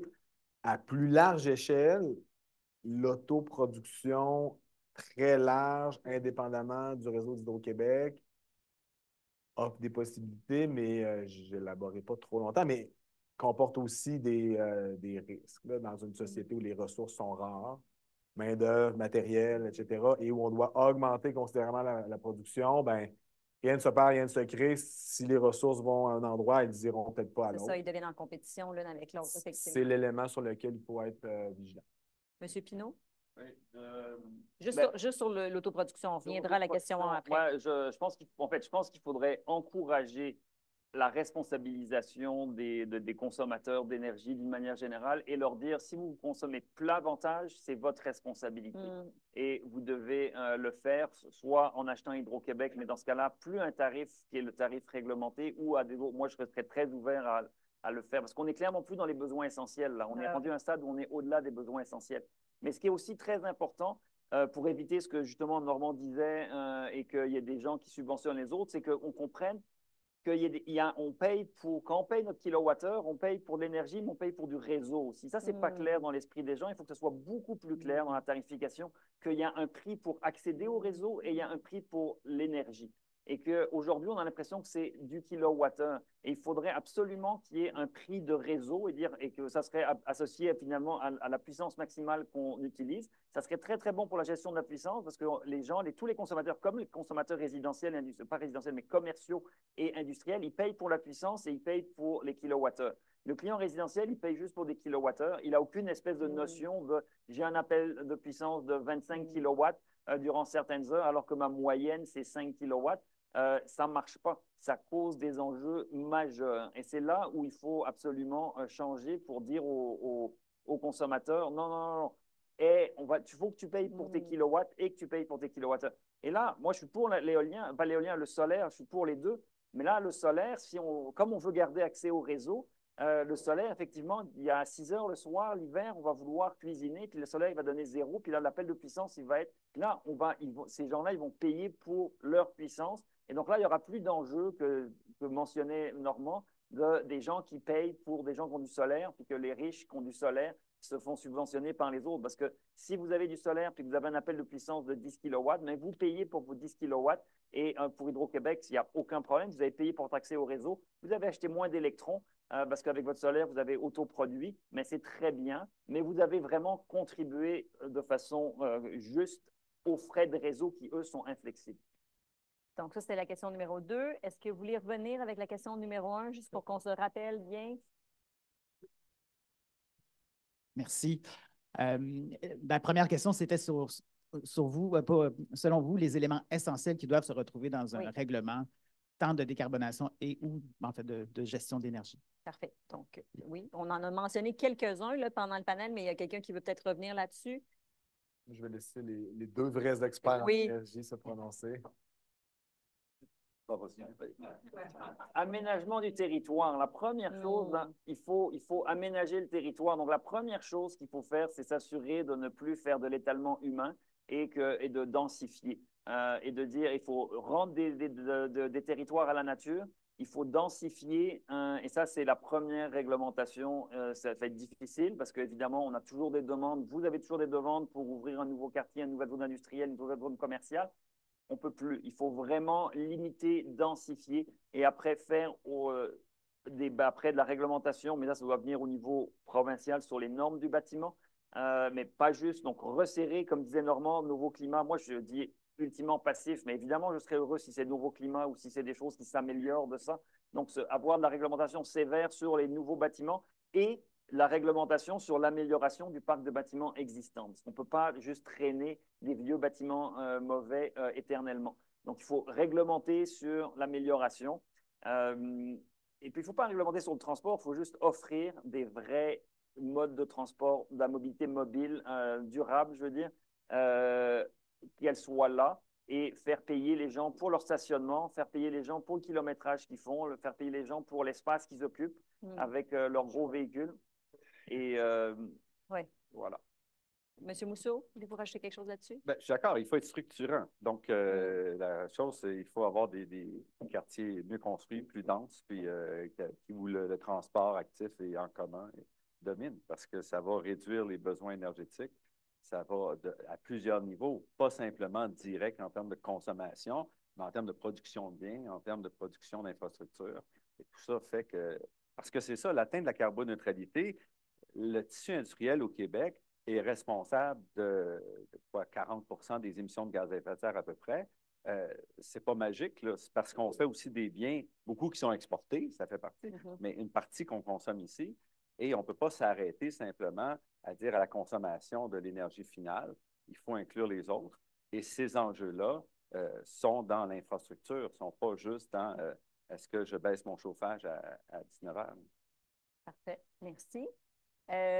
Oui, je veux juste valider toujours avec la technique à l'arrière. Moi, je n'ai pas de questions encore. On n'a pas reçu de questions. Non? Bon, c'est parfait. Merci. Allez-y, M. Danto. Je vous promets, j'y vais rapidement. Dans un premier temps, j'adore cette initiative-là. Honnêtement, on devrait la décupler bien des fois parce que tout le monde a des commentaires, tout le monde a des questions, mais il manque de temps. Je pense qu'il faut aller plus loin, puis surtout avec des spécialistes différents de nos horizons municipaux. Absolument. Première des choses. Premier commentaire, M. Pinault, vous avez été sévère dans votre premier commentaire en disant décarbonation des bâtiments, laissez ça de côté, faites d'autres choses. Par contre, le parcours de décarbonation de l'UMQ part par l'analyse de chacun des bâtiments et c'est là qu'on risque de retrouver des bâtiments très mal isolés où là, on devra concentrer nos énergies à régler justement l'enveloppe. Et là, on va consommer beaucoup moins. Ça sera un gain, à mon avis, qui est énorme. Et je comprends le reste pour les GES, c'est peut-être pas là où on est optimal, mais quand même, l'analyse de nos bâtiments est essentielle à faire. Dans un deuxième temps, ça fait 2 fois que je vous entends, puis vous l'avez fait aux assises de l'UMQ l'année passée, puis ça avait réagi beaucoup dans la salle quand vous dites aux gens dans la réglementation, mettez plus de monde dans les maisons, rajoutez des logements dans les maisons. Ça fait réagir parce que la réalité, on a vu les tableaux tantôt, là, les maisons sont de plus en plus grandes et il y a d'autres données qui disent qu'il y a de moins en moins de monde dans des logements de plus en plus grands. Ça m'apparaît, à mon avis, illusoire de penser qu'on va y arriver, même si ce serait une solution extraordinaire. Pour preuve, à la CMM, on a volontairement ouvert la réglementation sur l'ajout de logements complémentaires. Et Varennes est un bel exemple. Je suis dans une couronne, 21 500 de population. J'ai 9 000 portes qui peuvent aujourd'hui ajouter des logements complémentaires parce que c'est facile. J'en ai pas eu 5. Donc, je ne pense pas que c'est là où on va réussir. Ça serait l'idéal, mais ça n'arrivera pas. Je termine là-dessus. Merci. Merci de votre commentaire, M. Mousseau. Peut-être que tu peux répondre directement, mais... Je ne dis pas que c'est facile, je dis juste qu'on a un paradoxe, qu'on se plaint de beaucoup de choses, puis on a des pièces vides à côté, et que on va probablement échouer à faire la transition énergétique parce qu'on refuse de changer et qu'on ne veut pas changer notre confort. On est confortable, on aime ça, avoir une chambre d'amis, un bureau et un sous-sol pour regarder la TV, mais à un moment donné, ça a moins de sens. Alors, est-ce qu'on est trop riche pour pouvoir changer? Peut-être.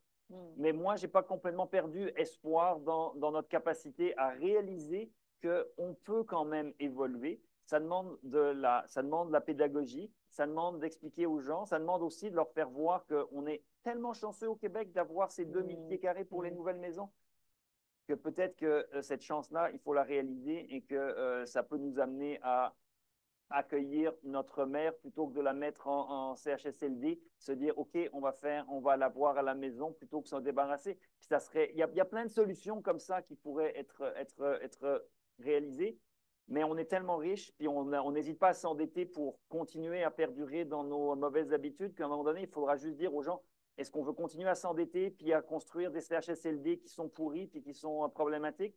Ou alors, on va se dire, OK, on fait plus d'aide à domicile, puis on accueille et on s'arrange pour justement éviter des explosions de coûts. Juste d'un point de vue financier, ça va être ça, et mieux gérer nos ressources. Oui, allez-y. D'abord, je vais revenir parce que Pierre-Olivier va la part. On n'est pas les pires, il faut arrêter de se flageller. On consomme comme le reste de l'Amérique du Nord. Okay, on est les pires, si on veut. Mais on consomme beaucoup plus que le reste de l'Europe, par exemple. On est dans les plus grands consommateurs. Mais si on regarde le chauffage par résidentiel, là, par habitant, on consomme autant qu'en Norvège. Okay? Donc, il y a quoi, là? On peut consommer plus d'énergie pour se chauffer qu'en Italie. Là. Donc, il faut arrêter de se flageller. On peut faire mieux, ça, c'est clair. Maintenant, dans le bâtiment, moi, j'étais en Angleterre il y a 30 ans. Tout le monde louait une chambre parce que ça coûtait une fortune immobilier. Puis, tu n'avais pas le choix. Si tu voulais arriver, tu louais une chambre. OK? Donc, il y a un des enjeux de richesse. Quand tu as l'argent, tu ne le fais pas. Mais d'un autre côté, les municipalités, vous avez zéro intérêt à avoir plus de monde dans les bâtiments actuels parce que ça ne vous ramène pas des taxes municipales. Donc, l'enjeu, c'est quoi votre intérêt à mettre en place des mesures qui favoriseraient la location, comme disait tout à l'heure, même sans l'imposer, de dire comment on favorise que vous louiez des chambres ou que vous ayez des colocataires et tout. Il n'y a aucun intérêt de votre part à dire on va déployer un effort particulier pour arriver à ça. Tu n'as pas plus de taxes municipales. Non, je ne parle pas d'un logement complémentaire, ça, c'est construire une autre patente. Je parle de dire, moi, j'ai ma chambre qui est libre, je vais la louer. Vous n'avez rien pour y gagner. Fait que oui, je sais. Et c'est pour ça que vous poussez le logement réglementaire. Donc, pour moi, l'enjeu, c'est comment, si on veut densifier, vous avez pas il n'y a personne qui a d'intérêt. C'est un peu un défi. Comment on va avancer là-dedans? Bien, en même temps, il n'y a pas d'intérêt, mais moi, je regarde la jeune génération qui a de la misère à pouvoir accéder à la propriété actuellement. Peut-être que si on peut construire des plus petites maisons dans la cour de leurs parents, je pense que ça va venir. Il y a plein de maisons où, en principe, tu pourrais avoir des chambres. L'idée, c'est, si on n'est pas assez pauvre, on ne le fera pas. Oui, OK? C'est ça. Ou si on n'a pas d'incitatif, mais qui a un intérêt à donner un incitatif? Ce n'est pas les municipalités. Donc, on peut en parler ici, mais moi, je ne vois pas comment vous allez agir là-dessus. Les municipalités peuvent faire des choses pour le bien commun, même si ce n'est pas dans leur intérêt financier direct. Je m'étonne de ta réaction. Là, comme ce que je dis, c'est mettre des efforts là-dedans, ça va être dur. OK. Bon. Mais on peut le faire, je suis d'accord. Si ça se fait, tant mieux. Tout à fait. Est-ce qu'on a encore des questions, des commentaires? Il nous reste encore du temps. Oui, allez-y, parfait. Merci. Merci de vous présenter. Merci beaucoup. Marie-André Mauger, mairesse de l'arrondissement de Verdun, puis responsable de transition écologique à la Ville de Montréal, comité exécutif. Moi aussi, j'apprécie beaucoup la rencontre de ce matin. C'est très, très stimulant. Je suis aussi très engagée sur le dossier de la décarbonation des bâtiments à la Ville et je n'aborderai pas toute la question des boucles thermiques, RTHU, les réseaux thermiques urbains, bien que c'est majeur, mais j'aimerais entendre les spécialistes et peut-être Hydro sur la question de la sobriété énergétique.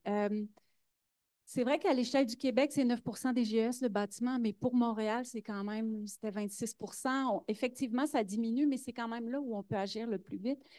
Et dans tout le défi de la capacité électrique pour faire la transition énergétique, il y a, moi, j'ai essayé d'avoir des conversations sur pourquoi on ne fait pas comme des législations comme le Japon ou la France, de dire on abaisse de 2 degrés notre chauffage l'hiver et on augmente de 2 degrés notre climatisation. On voit encore beaucoup à Montréal des commerces, la porte ouverte, surclimatisée. On a le courant d'air sur le trottoir. Des fois, la porte est ouverte, ça chauffe. Nos maisons, des fois, on rentre dans des immeubles, on gèle. Puis à chaque fois, je me heurte à toutes sortes de contraintes. Tout à l'heure, Catherine Lune disait, ah ben là, telle institution va perdre ses subventions. Tu sais, si on allait sur les grands consommateurs énergétiques dans le commercial, dans l'institutionnel, qui donnaient un signal, même à la Ville de Montréal, j'ai l'impression qu'il n'y a que de la contrainte. C'est difficile à un moment donné de casser l'inertie. Et pourtant, ça pourrait être quelque chose qu'on pourrait amener de l'avant. Est-ce que vous avez un peu de données là-dessus? Est-ce que ça vaudrait la peine de le pousser?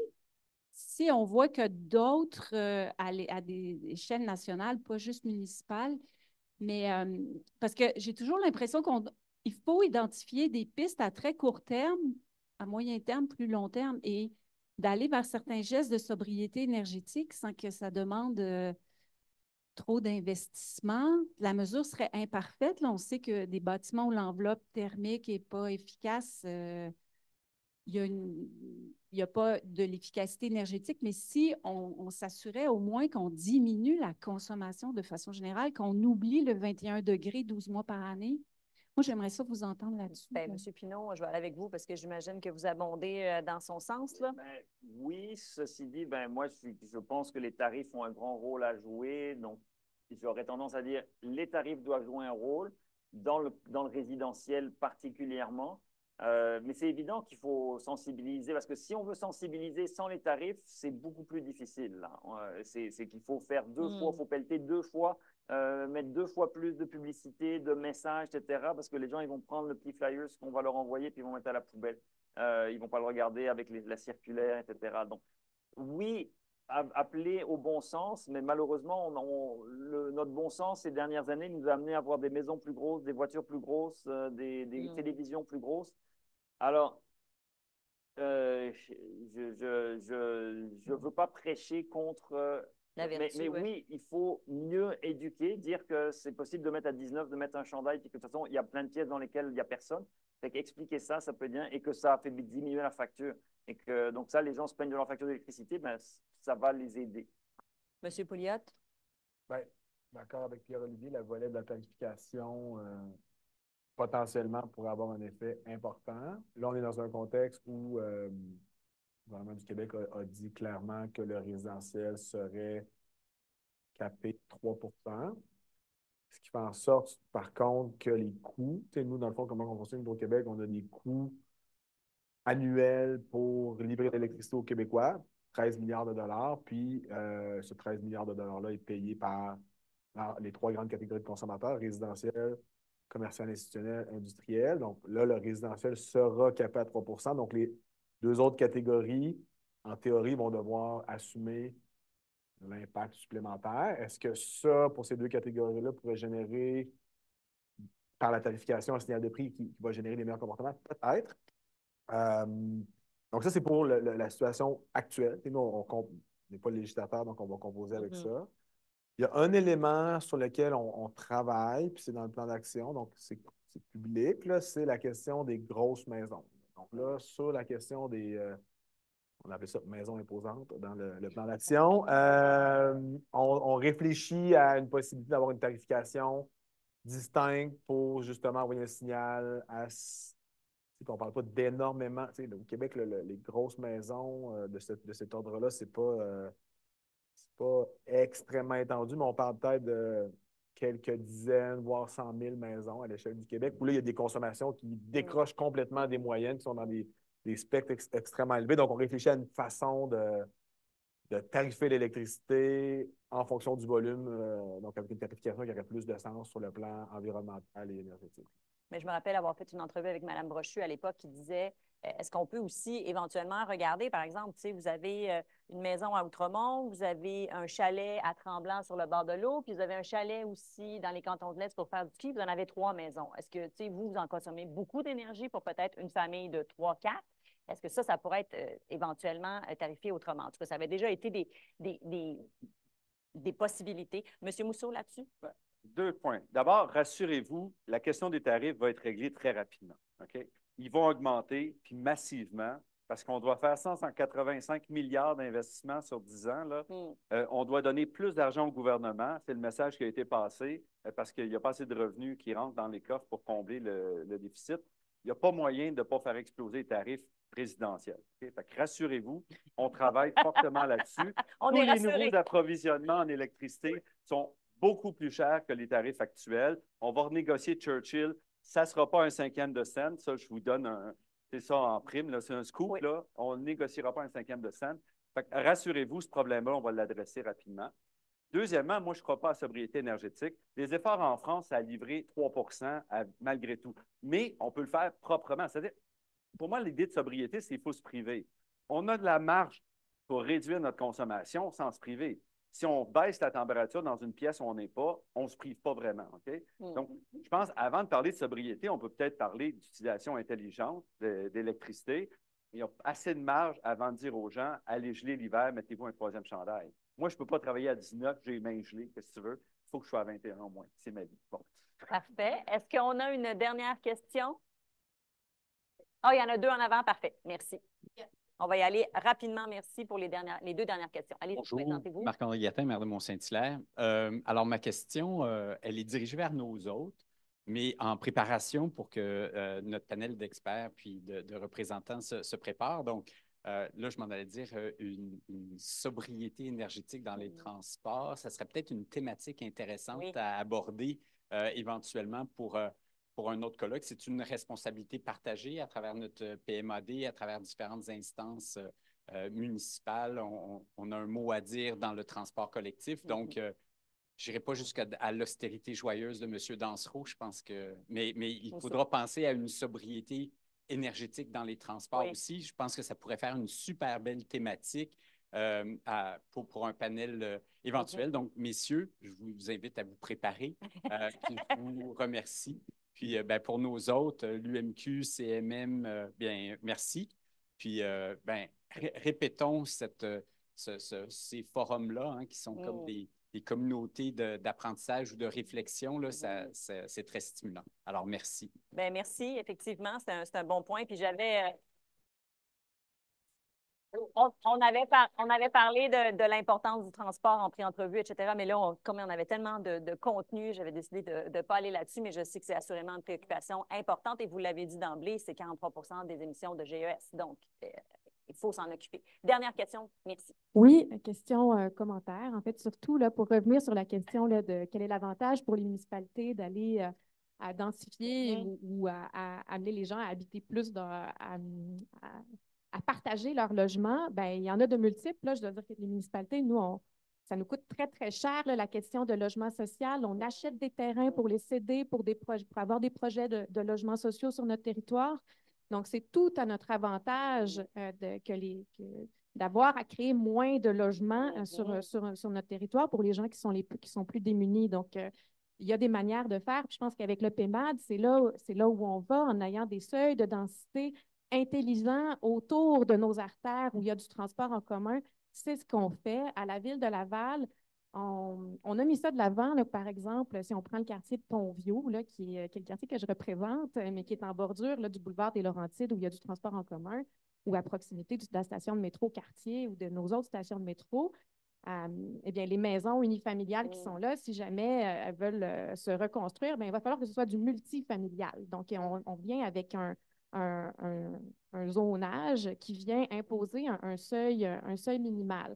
Donc, ça, c'est vraiment intéressant. Je pense qu'avec la réglementation, les villes doivent aller vers là. Donc, ultimement, ça va avoir un impact sur la consommation, mais c'est sûr que c'est à plus long terme, c'est des modifications qui sont dépendantes des projets des promoteurs. Là. Donc, la ville vient permettre certaines choses et puis exiger certaines choses. Mais c'est à notre avantage de favoriser la densification, puis de favoriser qu'il y ait plus de gens qui habitent dans un même logement. Et puis là, peut-être que là, c'est ma question, j'arrive à une question. Je vais prendre mon exemple personnel. J'habite dans un condominium et puis nos règlements internes interdisent de louer des chambres, même si on y habite. Là, c'est parfait d'interdire le Airbnb dans certaines zones, ça c'est une chose, mais ensuite d'interdire la location de chambres au sein d'habitation. Donc, je ne sais pas qui peut intervenir là-dedans, là, dans la grande chaîne d'autorisation, mais c'est un très bon exemple, absolument. C'est constitutionnel, est-ce que je veux dire, je ne suis pas certain que si tu veux si deux personnes veulent habiter dans le même appartement et se séparer les factures, je veux dire, c'est légalement, je ne pense pas que ça tiendrait devant un avocat ou la location. Ah, intéressant. Pour vos services juridiques avant ça. Oui, parfait. Enfin, je le soulève parce que c'est très fréquent dans les condos, là, de l'interdire. Donc, c'est peut-être... Oui, absolument. Bien, merci de ce commentaire. C'est là-dessus qu'on va s'arrêter. D'abord, j'aimerais vous remercier, M. Pouliot, d'être venu. Je pense que vous étiez dans un hot seat, comme on dit en journaliste, d'une certaine façon. On vous a bombardé. Vous étiez notre représentant. Donc, merci énormément de vous être prêté au jeu. Je pense que c'était très important que vous soyez là. Est-ce qu'on peut l'applaudir? Merci. Merci énormément.